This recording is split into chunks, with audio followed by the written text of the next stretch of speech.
Hey everybody, it's Ripley back again. We're going to talk about slope fields today and Euler's method with respect to differential equations. So recall a differential equation is an equation with an unknown solution and at least one of its derivatives. So for example, I could write dy over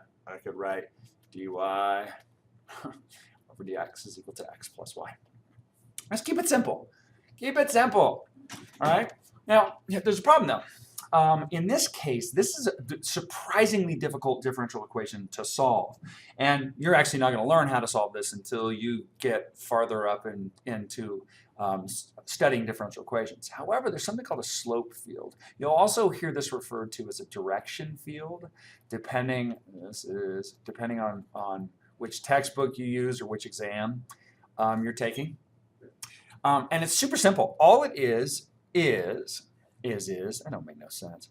Let's say that I'm gonna keep this easy. Let's go 1, let's go 2, let's go 1 and 2 and 1 and 2 and 1 and 2. All right. Now all that it is stick figures of what the solutions should look like. So, for example, if I were to plug in the point 0, 0, right? So I've got dy over dx is equal to x plus y. If I were to plug in 0, 0, do you agree that the slope of the line tangent to the solution, the slope, let's see, which color should I use? The slope of the line tangent to the solution would be 0, right? Likewise, if I were to plug in 1, 0, then all I'm doing, you guys, I want to make sure that I'm clear on this. I'm taking dy over dx, and I'm plugging in a value. For the first one, I plugged in 0, 0. Now I'm saying let's plug in dy over dx evaluated at 1, 0. That's why this Leibniz notation is a little bit cumbersome, but it still works. I would get, let's see, what would I get? I'd have a slope of 1. If I plug in 2, 0, then I would have a slope of 2. This one's always a little trickier to do. And what these represent are just solutions, right? But their solutions are sort of it's just a snapshot. It's just a little stick figure. If I plug in 1, 1, I get 2. If I plug in 1, 2, I get 3. If I plug in 0, 2, I get positive 2 again. If I plug in 1, 2, I get 3. If I plug in 2, 2, I get 4. Let's see, where am I on that one? All right. Now, let's say, this, by the way, would be negative 1. I know I should probably should have put negative 1, negative 2, negative 1, negative 2. Now, I'm going to actually bore you with going through this whole thing because you do have to be a little bit careful, and I want you to notice some things. Wait, what did we say about 0, 1? Oh, it's going to be positive 1, right? How about negative 1, 0? That's going to be negative 1. Negative 2, 0 is going to be negative 2.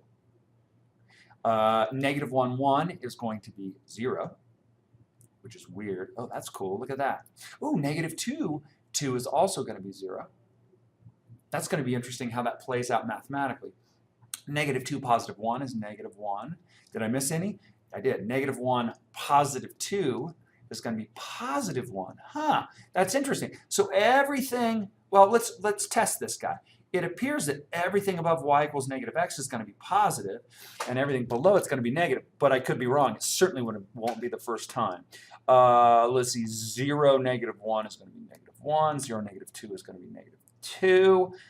I'm going to get that 0 again. I'm going to get another 0 at negative 2, negative 2. That's kind of neat. How about 1, negative 2 is negative 1? Yeah, look at that. It's kind of an interesting thing to look at, isn't it? Okay, negative 1 minus 1 is negative 2.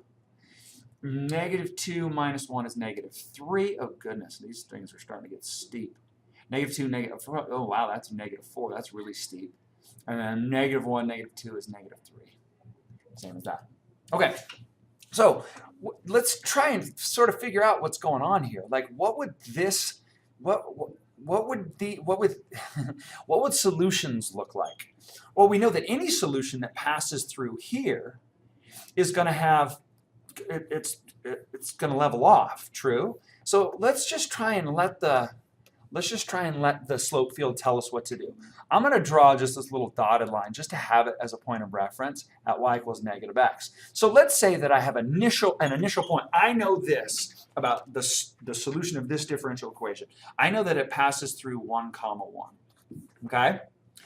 So I know what happens as I get closer and closer to y equals negative x. What happens? Well, it appears as though these things get smaller and smaller and then they level off. True? So I'm kind of thinking, like, if I'm just sort of connecting all the stick figures, it's going to look something like that. And then this is kind of weird. Well, no, this isn't bad, right? It appears that this thing's going to head, I don't know, am I getting close? I would say it kind of heads, whoa, I'm kind of having to write like a lefty to get this thing sketched properly. Well, I'm going to cheat a little bit. So now, close enough. Kind of looks like that, right? If I were to pick another one, let's see, what would happen here? This would come down, those decrease. Pick another one. Let's pick a value down here. All right, what's going to happen? Well, these will get flatter towards 0, right? And then it appears as though these guys will level off, and these will take off this way, right? And these will take off that way. So what we have here is a family of curves. Whoops, family. Wow, family of curves, of solutions to the differential equation, to diff EQ. And they're completely dependent on how they look, dependent on initial value. In this case, where did I start? Oh, in this case, I started, my initial value was at 0, negative 1. And in this case, my point was 1, 1. It's kind of interesting, huh? Kind of neat. Okay, one more thing about slope fields. And slope fields, they're no-brainers. Just respect I negatives. Had this been an x minus y, then everything would have changed, and we would have had to have been a little bit more careful. But it's super easy, right? You just plug and chug, and you draw a little stick figure. Tangent lines is really all you do. There's one other topic that I want to talk about. Well, vis-a-vis slope fields, is something called an equilibrium solution. Let's chat about that for just a sec. An equilibrium solution. And an equilibrium solution, if you it kind of makes sense in almost like a chemical or like a chemistry context. Because what happens in equilibrium solution? Well, your solution sort of locks up and it stops changing, right? You don't get reactions once you're at equilibrium. So same thing happens in a slope field. So let's say that I've got a slope field and all kinds of craziness is happening, and I get this and I get this, right? And then I head up this way. These are terrible. And then down here I get something like this.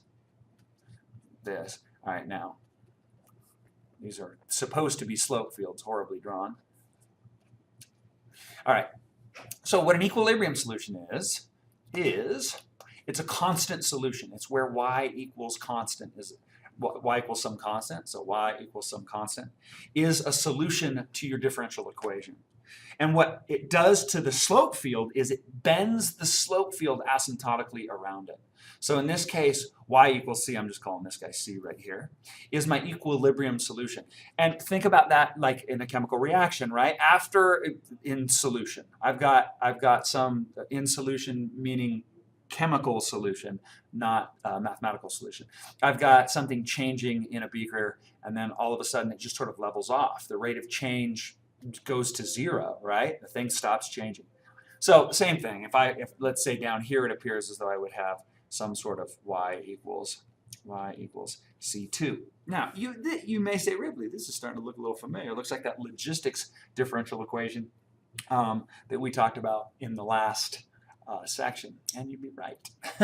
So logistics differential equations are really nice because their solution produces that S curve, and that S curve has 2 equilibrium solutions in it. 2 realistic equilibrium solutions in it. Okay, I'll meet you on the next page. We're going to talk about something called Euler's method, and we'll bebop around a little bit and see what you guys think.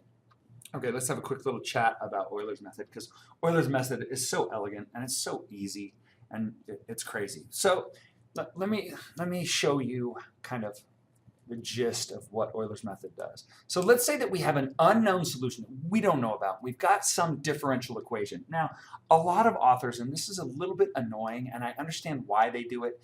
Well, I don't understand why they do it. I think it's kind of silly the way that they do it. But what they will write, they'll write the differential equation like this, and it drives me nuts. They write it as capital F of xy. So kind of like the one that we had before where I had x plus y, right? And we'll actually do an example of Euler's method on f of where, let's try again, where the differential equation is, think of this thing as dy over dx equals x plus y. So this guy right here is dy over dx, and I don't know why authors then refer to it like this. It's confusing. It's got a capital F, which to us entails an antiderivative, but we're saying that it's actually a derivative. However, it shows up in a lot of textbooks, so I have to just shut up, suck it up, and deal with it.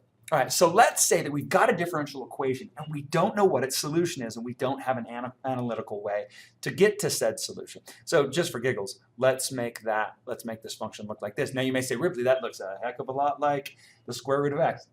Don't assume that it's a square root of x. This guy right here, just know that this is our solution. All right, so let me show you what Euler did that's so brilliant. What he said was, let's say that we have a starting point of some point which we're going to call x naught, y naught. So I know this point is x naught. I got to stay out of my way on this one. And he says, okay, here's the curve, and if I've got the differential equation, then one thing that I certainly can do is I can kind of draw a little slope field here, right? And what that'll do is that will get me to some point which we're going to call x1, y1. Okay, and what I'm doing is, the way that I know where to stop is, I come over, so this is my initial point, I come over to here, and this is going to be my delta x. However, in a lot of, I think there must have been a mathematician or an author somewhere down the line after, the calculus was discovered, where they were like, I'm going to change up the notation and see if people freak out. Well, I'm here to kind of freak out. This is referred to often in differential equations as h, or the height. Okay? Now, hopefully you see that y1 can be used as an approximate value for the actual solution at this point. It's going to be off a little bit, but it's going to be decent, right? Okay, so what we do now is, it's pretty easy. We put this thing, we use this next point. So this is an iterative process. We use the next point to come up with a new slope, right? Now, remember, we're assuming that the solutions, remember that there's a whole family of solutions. So we're assuming that the solution really close to this solution, the black solution, there's another solution, and that they behave very much the same, which makes sense. I think that's a reasonable assumption. So we've got x1 comma y1, and then I'm going to use this invisible solution that we don't quite see, but that we know behaves very much like this solution. I plug it into the differential equation, the same differential equation, because that differential equation creates the slope field. And then I build another. Notice that this looks very much like this, and that's what we're assuming. And I pop over here to x2 comma y2. Now, y2 is an approximation for, we know this point right here is the actual, let's change my color. This point right here is the actual x1 comma f of x1, which would be the solution. Okay? And we know that this point here is x2 comma f of x2. But the problem is we may not have a way to solve for the actual function. So what we do is we use these little stick figures, these little slope field slopes, to build approximates. So we know the way that I've drawn this, I know that y1 is approximately equal to f of x1 in this diagram. I also know that y2 is approximately equal to f of x2. I didn't mean to draw an I. That's supposed to be an x1. Okay, cool. Now let's do it one more time. Same thing.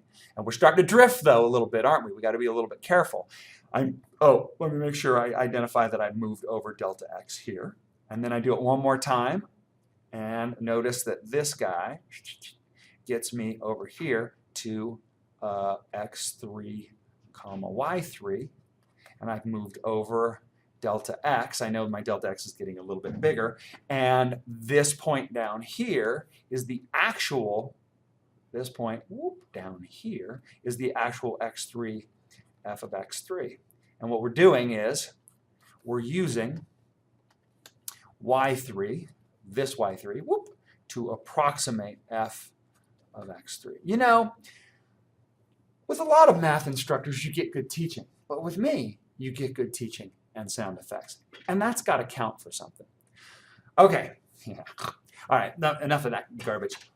What I'm going to do is I'm going to give you an equation. And this is the equation for Euler's method that shows up in most textbooks. And the elegance of this is that it's such a simple equation. It comes from the equation of a line.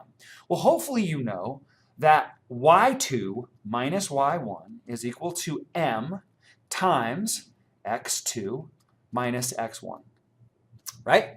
Now, you could also write this as m times delta x, and then if we're using the vernacular for differential equations, this is actually mh.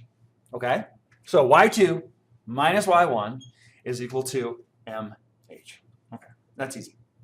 Wait a sec, slope. Where am I getting my slopes from? Well, my slopes come from my differential equation. So I can actually rewrite this as f of xy. Remember, this is not an antiderivative. This is a diff EQ. Again, Dr. Ripley loses his mind because that's unnecessary. Anyway, okay, so the slope comes from the differential equation, right? That's literally what a differential equation is. It's got a slope in it that we can always solve for, and this is times h. So y2 minus y1 is equal to the differential equation times this h, which is really delta x.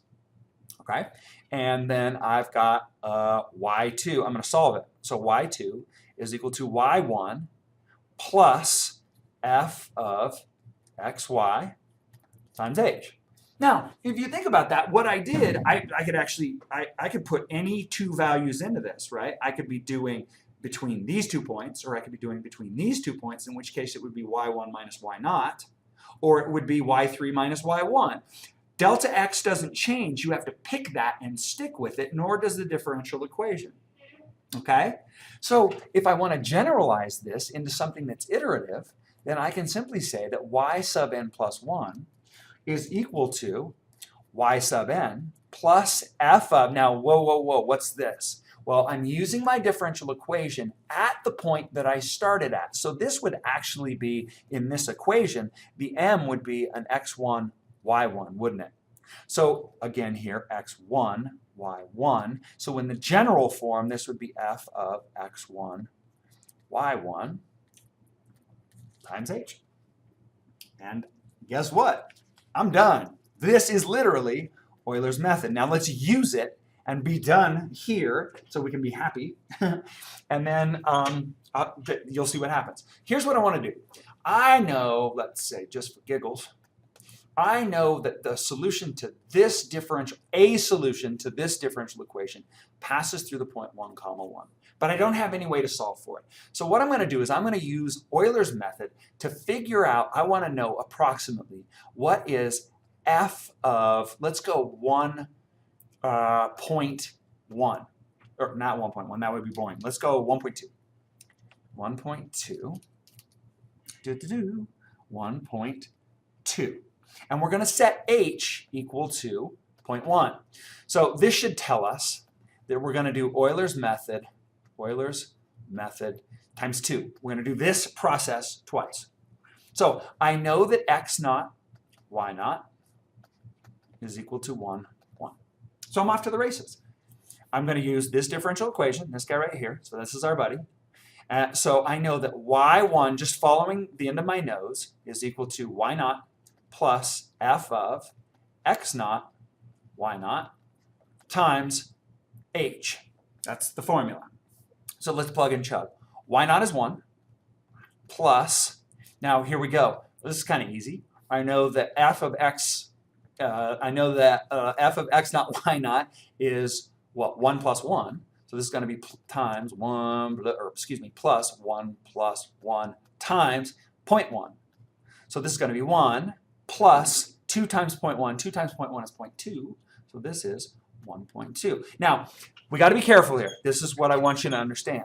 What we did is we are now assuming that I have, this implies that x1 comma y1 is equal to, well, we started at 1 comma 1 and we moved over 0.1. So my new x value that I'm anchoring off of, think of this as anchoring off of certain points, is going to be 1.2 comma, no, I'm sorry, 1.1, Ripley, bad Ripley, 1.1, because I moved over 0.1 from the initial x, comma 1.2. Right? Now, this implies something even more interesting. This implies that f of 1.1 is approximately equal to 1.2. Okay? All right, so let's see, what else do we have? I wanted to figure out what f of 1.2 was approximately. So I'm going to apply this one more time. I know that y sub 2 is equal to y sub 1 plus f of x1 comma y1 times, I'm just going to go 0.1. Well, no, let's go h, because in the next one I'll just do the whole thing up. F of y1, we know, or f of y1, good Lord, Ripley, slow down. We know that y1 is 1.2 plus, now this is just going to be 1.1 plus 1.2 times 0.1. Ooh, that's going to be ugly. So this is equal to, this is 2.3, so 0.23. Make sure you guys can yell at me in the comments if I screw this up. 2.3 times 0.1 is 0.23, plus 1.2 is 1.43, which implies that x2 comma y2 is equal to 1.2 comma 1.43. And way more importantly, this implies that f of 1.2 is approximately equal to 1.43. Now, I'm going to head back to, remember we did this slope field for this guy in the last page. I want you to think about this. We know that this is an approximate, right? Unless we get supremely lucky, we're either going to be an overestimate or an underestimate. And we're going to determine right now whether we're an overestimate or an underestimate. But I want to hem and haw a little bit. Now think about this. If you have a solution that is concave down and you build Euler's method like this, is it relatively obvious that Euler's method is always going to be an over approximation? It's always going to be, even if you're concave down and decreasing. Look, if I'm concave down and decreasing, I'm still going to have little stick figures that are above the function. If I'm concave up, that's a terrible drawing by the way, if I'm concave up, well then likewise, we're going to have little stick figures that are going to be underestimates, right? Even if I'm decreasing and concave up, just go straight to the black, like this, I'm still going to be underestimating when I use Euler's method. Now, that's not to say it's not a good method. We just need to know whether we're off by being too big or off by being too small. So let's pop back over to the last page and we'll see if this estimate is, if we think it's going to be an overestimate or an underestimate. Okay, so here's the direction field for x plus y. Here's 1 comma 1, and by drawing this little sketch, it appears as though we are concave up, which implies that this is an underestimate because the solutions at 1.1 appear to be concave up. All right, cool, right on. I hope that was helpful. That's a fun little trick. I don't think I missed anything. If I did, hopefully your instructor will pick up where I left off. All right, right on. Have a great day. I hope you enjoyed the lesson and take some joy in the fact that there's only a couple more topics left in all of differential and integral calculus, affectionately known as calculus 1, 2, if you're taking that sort of course. All right, have a great day. We'll see you in the next lesson.